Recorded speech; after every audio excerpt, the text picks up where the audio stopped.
Thomas Wolfe, De la mort au matin, nouvelle, traduite de l'américain par R. N. Rimbaud et C. H. P. Worth. 1948 et 1987, édition Stock pour la traduction française. À la mémoire de son frère et à la fière et cruelle brièveté de ses jours. 27 octobre 1892, 20 octobre 1918. Là-haut sur la montagne, en bas dans la vallée, au loin sur la colline, peine, froid, froid, froid.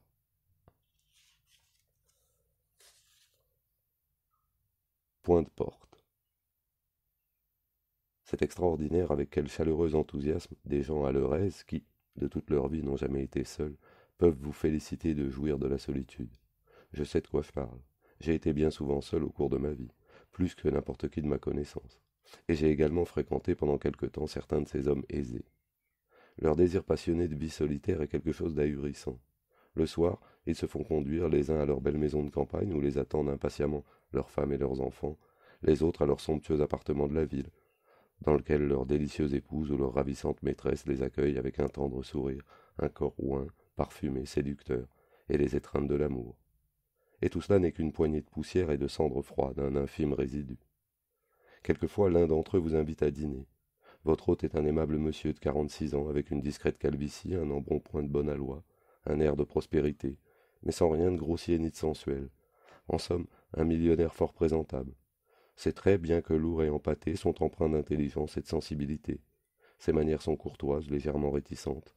Son sourire, un rien mélancolique, avec ce je ne sais quoi d'ironique et de fantasque, comme celui d'un homme qui a passé par toutes les contraintes, tous les espoirs, tous les douloureux enthousiasmes que peut connaître la jeunesse, et qui, sachant maintenant ce qu'on peut attendre de la vie, les paupières un peu lasses et, patiemment résigné, n'en est point pour cela trop aigri. Toutefois, la vie n'a pas traité trop rudement notre hôte. L'évident intérêt qu'il porte aux choses d'une simplicité raffinée se manifeste avec une coûteuse discrétion dans tout ce qui l'entoure. Il habite un appartement au sommet d'un gratte-ciel près d'East River. Sa demeure est meublée avec tout le discernement d'un goût circonspect mais distingué. Il possède plusieurs statues et bustes de Jacob Epstein, y compris le sien, que le sculpteur a exécuté il y a 2 ans quand j'étais là-bas. Il a également une remarquable collection de livres rares et d'éditions originales, et, après avoir apprécié ses trésors en connaisseur, tout le monde sort un instant sur la terrasse pour admirer la vue que l'on a de là-haut sur la rivière. La nuit ne va pas tarder à venir dans votre main. Les hauts verres glacés font entendre un léger et soyeux tintement. Sous vos yeux, la grande cité flamboie dans sa formidable étendue, avec son rideau de tours étincelantes, constellé maintenant du pollen diamanté d'un million de lumières, tandis que derrière elle, le soleil a disparu et que le jour qui va mourir colore d'une lueur rougeâtre les eaux de la rivière. Et puis vous apercevez avec exultation les bateaux, les remorqueurs, les chalands qui passent, et l'aile des ponts qui semble fondre sur eux comme sur une proie. La nuit est venue, et voici des bateaux, et en vous, un désir insensé, intolérable, inexprimable. Lorsque vous rentrez dans le salon, vous avez l'impression d'être à 100 lieues de Brooklyn où vous habitez. Il vous semble que tout ce que la ville suggérait à votre imagination avant de la voir ou de la connaître, quand vous étiez enfant, n'est plus seulement possible, mais va se réaliser. La vision grandiose de la cité flambe dans votre cœur avec tout l'enchantement de ses couleurs, exactement comme lorsque vous aviez 12 ans et que vous l'imaginiez. Vous vous figurez que, d'un moment à l'autre, ce même glorieux bonheur que donne la fortune, la renommée et la réussite va vous appartenir, que vous allez prendre votre place parmi des hommes éminents et des femmes exquises, dans une vie plus fortunée et plus heureuse que tout ce que vous avez jamais vu, que tout cela est ici, en quelque sorte, à vous attendre, qu'il n'y a entre cela et vous que la distance d'un pouce si vous voulez le toucher, d'un mot si vous voulez le parler, qu'il n'y a entre cela et vous qu'un mur, une porte, un pas, si seulement vous connaissiez l'endroit par où y pénétrer. Alors se réveille mystérieusement l'espoir insensé et muet d'autrefois que vous allez la trouver, cette porte par où l'on peut entrer, que c'est cet homme qui va vous la révéler. L'air même que vous respirez s'emplit à ce moment de l'imminence frémissante de quelque impossible bonheur. Une fois de plus, vous brûlez de lui demander quel est le secret magique qui lui a donné un tel pouvoir, une telle aisance, qui semble lui avoir épargné toutes les luttes brutales, toutes les peines, toutes les laideurs de l'existence, la haine, la faim, la vie errante. Et vous croyez qu'il va vous le dire, vous confier ce mot magique. Mais il ne vous dit rien. Alors, pendant un instant, le vieux mystère impénétrable du temps et de la ville revient accabler votre esprit d'horribles sensations de défaite et de noyade. Cet homme, sa maîtresse, tous les autres gens de cette cité que vous avez connue, vous les apercevez sous les apparences d'une éternelle splendeur, et, cependant, leur vie et leur temps vous semblent plus irréels qu'un rêve, et vous vous voyez condamné à marcher toujours parmi eux, comme un fantôme, qui jamais ne pourra saisir leur vie ni s'emparer de leur temps. Il vous semble à présent habiter un monde d'êtres qui ont appris à vivre sans lassitude ni souffrance morale, dans une vie qu'il vous est à jamais impossible de pratiquer, d'atteindre ou de comprendre. Une étrange race citadine, n'ayant jamais vécu dans une dimension du temps qui ressemble à la vôtre et qui puisse se mesurer en minutes, heures, jours et années, mais en unité de sensations incommensurables, immémorables, dont on ne peut seulement se souvenir à tel moment de leur existence qui remonte à 9000 enthousiasmes, qui s'est passé il y a 20 000 nuits de beuverie, 800 parties fines, 4 millions de cruautés, 9000 trahisons ou fidélités, 200 affaires d'amour, et dont en conséquence la vie se chiffre par un âge fabuleux et effrayant de sensations, qui n'a jamais connu la jeunesse, qui n'a jamais su ce que c'était que l'innocence, et qui vous donne l'impression de vous noyer dans une mer d'horreur, dans un océan de temps aveugle, immémorial et sans date. Il n'y a point de porte. Mais, pour le moment, votre hôte, avec son sourire légèrement ironique et désabusé, s'est versé dans un grand verre mince contenant de la glace une autre forte rasade d'un whisky de bonne marque. Il a fait claquer ses lèvres avec un air de profonde réflexion. Puis, après 2 ou 3 gorgées méditatives, il commence à mélancoliser sur l'existence que lui a réservée une destinée marâtre.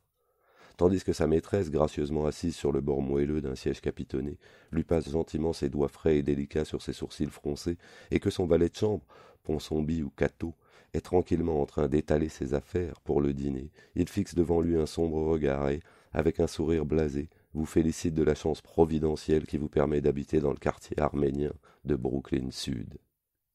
Sans doute lui dites-vous, mais demeurer seul à Brooklyn Sud a ses inconvénients. L'endroit où vous habitez a exactement la forme d'un wagon-lit, sauf qu'il est moins long et qu'il ne possède qu'une fenêtre à chaque bout. La fenêtre sur la rue est garnie de barreaux que votre propriétaire a fait poser pour empêcher les malfaiteurs de ce charmant quartier d'y pénétrer.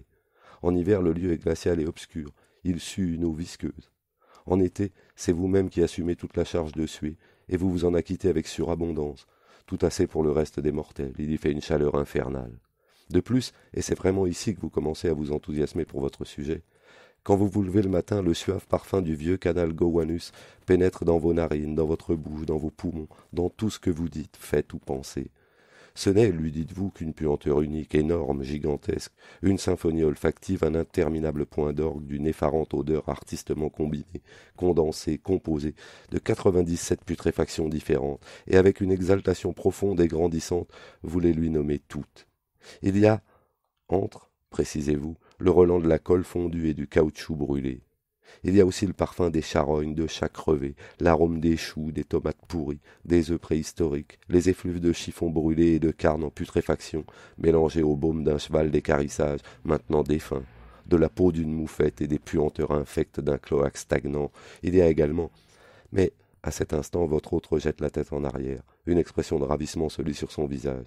Il respire longuement avec une joie extatique, comme si, devant cette imposante panoplie d'odeurs, il avait, en vérité, découvert le souffle même de la vie, puis il s'écrie « Magnifique, magnifique, simplement formidable, fantastique !» s'écrie-t-il, en renversant de nouveau la tête en arrière avec un éclat de rire triomphant. « Mais John, dit alors la dame avec une nuance d'inquiétude sur sa jolie figure, je ne crois vraiment pas que vous vous plairiez le moins du monde en un tel endroit. Il me paraît tout bonnement effroyable. Je n'aime pas entendre parler des choses comme cela, ajoute-t-elle avec un petit frisson de dégoût. Je trouve absolument terrible qu'on permette à des gens de demeurer dans des endroits pareils. Ah, reprend-il, c'est prodigieux. La puissance, la grandeur, la beauté de tout cela, s'écrie-t-il. Bien sûr, convenez-vous, ça ne manque pas de pittoresque, ni même certes de puissance et de grandeur. Quant à la beauté, c'est une autre paire de manches. Vous n'en êtes pas aussi certain, mais au moment même où vous prononcez ces mots, un tas de souverains souvenirs vous reviennent. Vous revoyez ce grand et vigoureux cheval, au pas lent, poilu jusqu'aux sabots, pommelé de larges taches gris de fer, arrêté près du trottoir un jour brutal du mois d'août. Son conducteur l'avait dételé et il restait là, sa grosse tête patiente, penchée, avec une infinie et sereine tristesse. À côté de lui était un gamin aux yeux noirs, au teint basané, tenant dans sa main un morceau de sucre. Le conducteur, un homme au visage dur et ravagé des gens de la ville, s'est approché avec un seau d'eau dont il a lancé le contenu contre le ventre du cheval. Pendant une seconde, les vastes flancs ont tressailli de gratitude, puis se sont mis à fumer. L'homme a regagné le trottoir, enveloppant la bête d'un regard aigu et circonspect, et le petit garçon est demeuré là, passant doucement sa main sur le museau du cheval, tout en lui parlant avec gentillesse. Puis vous vous rappelez l'arbre penché sur l'étroit passage où vous avez votre demeure.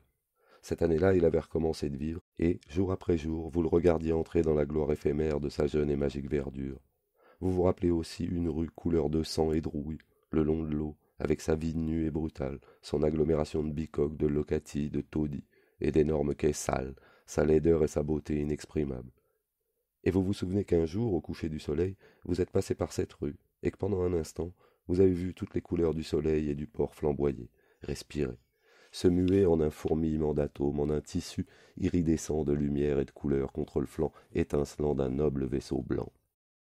Et vous allez commencer de raconter tout cela à votre hôte, ce que vous avez vu et ressenti ce soir-là, l'odeur et le goût du vaste quai désert, les dernières lueurs du jour sur les vieilles briques rouillées des masures branlantes, et la flamboyante splendeur de ce tissu foisonnant de lumière et de couleurs sur la haute proue du navire. Mais au moment de lui parler de cela, vous ne le pouvez pas. Vous ne retrouvez plus la sensation de mystère, d'exaltation et de farouche tristesse que vous éprouviez alors. Oui, il y avait assez de beauté, assez pour faire déborder le cœur, pour affoler le cerveau, pour faire vibrer jusqu'à l'éclatement les fibres de votre vie. Mais qu'y a-t-il à dire? Vous vous rappelez toutes ces choses, et 10 000 autres, mais au moment où vous allez en parler à cet homme, cela vous devient impossible. Au lieu de ça, vous vous contentez de lui décrire la demeure où vous habitez, vous lui dites à quel point elle est obscure et torride en été, glaciale et suintante en hiver, et combien il est difficile d'y obtenir une nourriture mangeable. Vous lui parlez de votre propriétaire, une ancienne reporter, une vieille dure à cuire. Vous lui dites quelle brave femme elle est, le cœur sur la main, bourrue et complaisante, pleine d'entrain et d'énergie, buvant sec et aimant à s'entourer de gens faisant de même, et connaissant à fond, comme tout reporter de journal apprend à le faire, les rudesses et les dessous de l'existence. Vous racontez qu'elle a approché des assassins avant leur exécution, qu'elle a entendu leurs histoires de la bouche de leur mère ou de la leur, qu'elle a grimpé au flanc des navires pour recueillir un fait divers, qu'elle s'est introduite dans des convois funèbres, qu'elle a suivi des cercueils jusqu'au cimetière, qu'elle a foulé aux pieds toutes les peines, toutes les convenances, toutes les douleurs de l'humanité. Tout cela pour récolter ce fait divers. Et qu'elle n'en est pas moins une femme comme il faut, une personne extrêmement bonne, généreuse et aimant la vie, et avec cela vieille fille et puritaine, autant dire jusqu'au fond de l'âme. Vous racontez qu'elle est devenue folle il y a plusieurs années, qu'elle a passé 2 ans dans un asile d'aliénés. Vous ajoutez qu'elle est parfois reprise d'accès de cette folie, et qu'un soir en rentrant il y a quelques mois, vous l'avez trouvée étendue sur votre lit, d'où elle s'est levée pour vous accueillir comme l'amant idéal de ses rêves, un certain docteur Eustace McName, amant et amour de sa propre invention. Puis vous présentez son invraisemblable famille, ses 3 sœurs et son père, tous plus ou moins toqués, mais sans son énergie, sa puissance de travail et son incontestable capacité, et vous dites comment, depuis l'âge de 18 ans, elle a fait vivre toute la smala. Vous parlez du vieux, un inventeur qui n'invente pas, et de ses inventions. Un tire-bouchon adapté à un bouchon qui ne bouge pas, une serrure impossible à fermer, un miroir incassable dans lequel on ne peut pas se voir. L'an dernier, il a hérité de 120 000 $, le premier argent qu'il ait jamais possédé.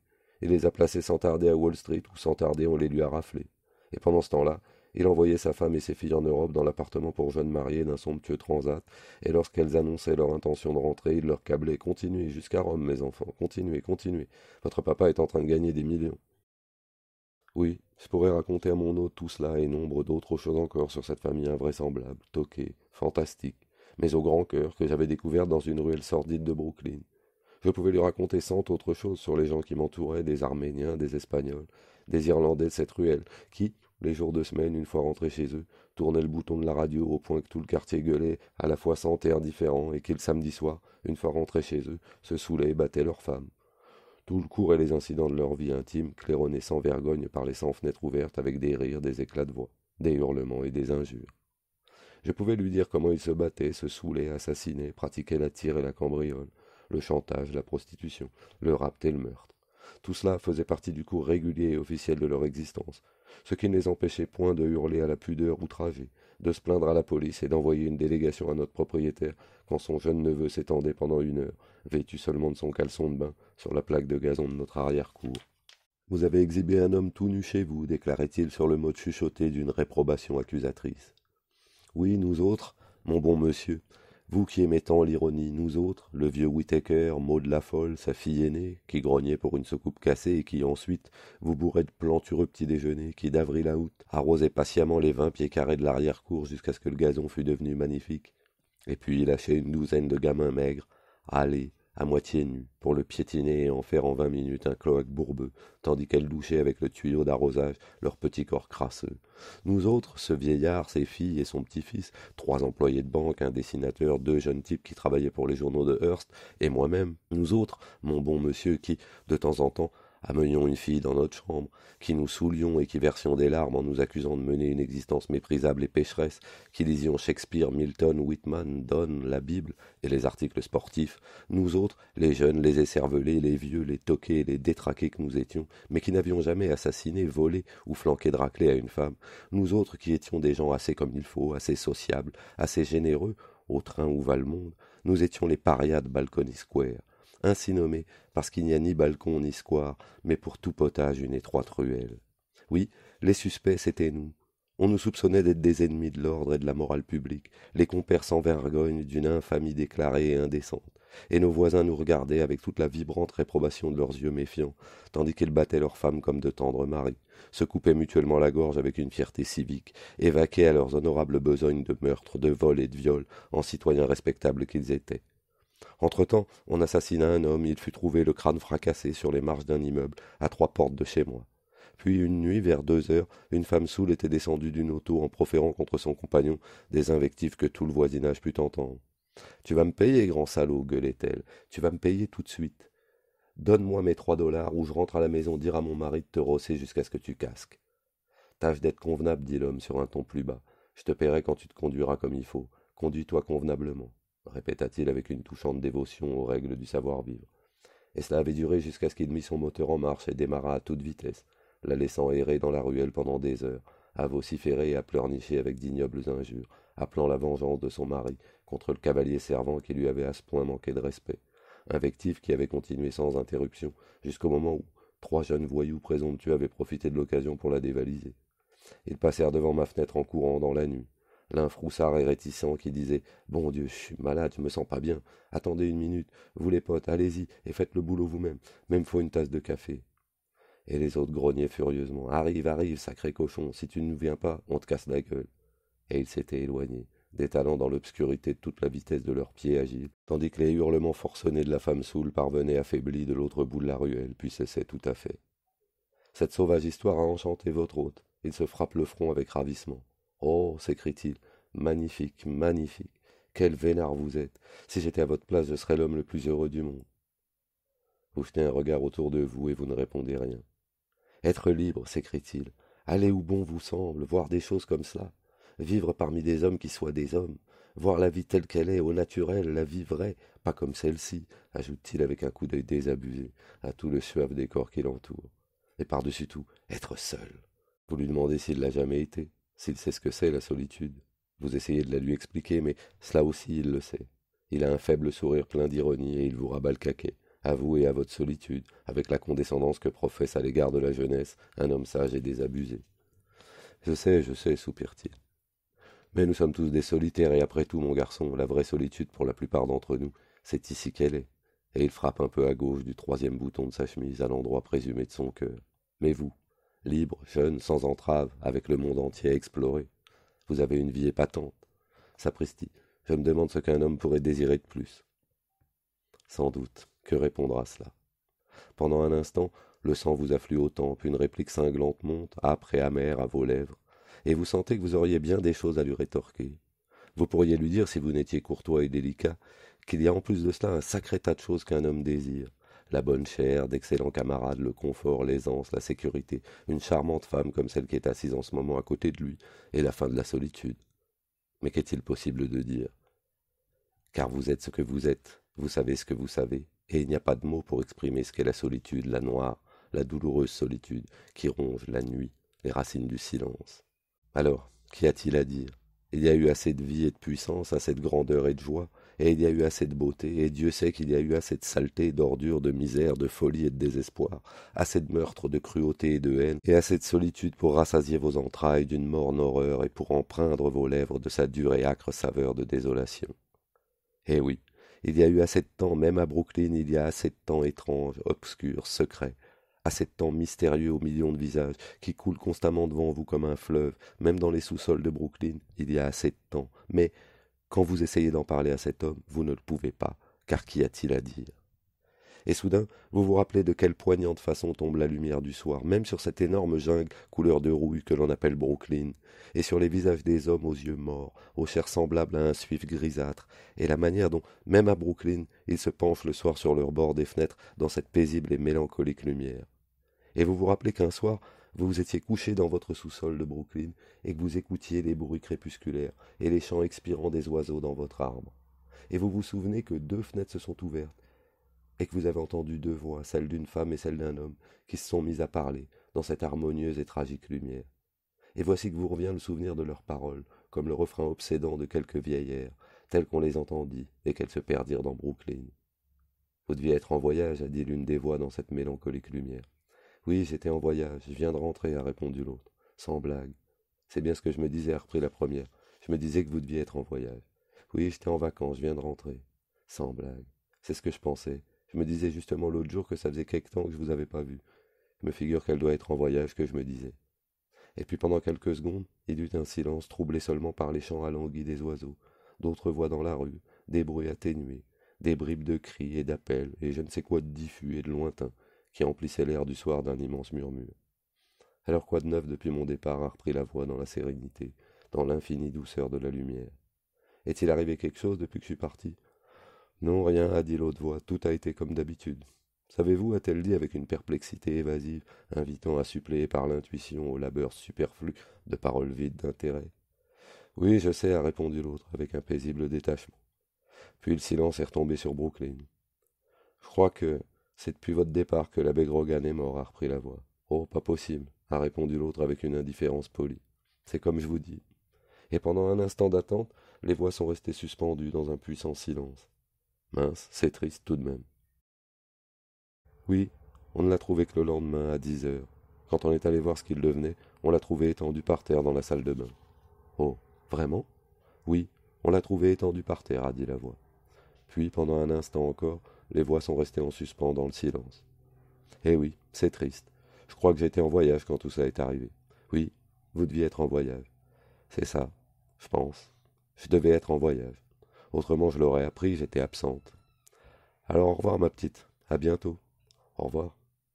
Une fenêtre s'est refermée, et ce fut le silence, le soir, les bruits lointains, la rumeur intermittente de Brooklyn, Brooklyn dans son désert informe, rouillé et innombrable de vie. Et maintenant, la lueur rougeâtre sur la vieille brique rouge des maisons couleur de rouille s'efface rapidement.